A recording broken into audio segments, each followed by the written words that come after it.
शिंदेच्या मृत्यूची विशेष तपास पथकाकडून चौकशी होणार। ठाणे पोलिसांकडून एसआयटीची स्थापना। आर्थिक गुन्हे शाखेच्या पोलीस उपायुक्तांकडून तपास होणार। आरोपी अक्षयच्या पूर्वपत्नीने अत्याचाराची तक्रार केल्यावर त्याला चौकशीसाठी नेताना गोळीबार। पोलिसांनी आत्मसंरक्षणासाठी अक्षयवर गोळी झाडली। गृहमंत्री फडणवीसांची प्रतिक्रिया। आरोपी बंदूक हिसकावून घेईपर्यंत पोलीस झोपले होते का? ही निर्घृण हत्या। गृहमंत्री फडणवीसांना पदावर राहण्याचा अधिकार नाही। काँग्रेस नेते पृथ्वीराज चव्हाण आक्रमक। फाशी द्या बोलणारे विरोधक आरोपीची बाजू घेत आहेत, हे निंदाजनक। अक्षय शिंदे एन्काउंटर प्रकरणात मुख्यमंत्री शिंदेंची प्रतिक्रिया।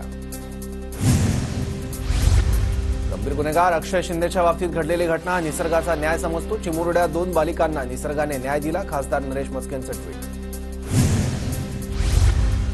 आरोपी अक्षयचा एन्काउंटर झाल्यानंतर ठिकठिकाणी जल्लोष। नाशकात फटाके फोडत शिंदे गटाचा जल्लोष, तर बदलापुरात महिलांनी पेढे वाटून आनंद साजरा केला।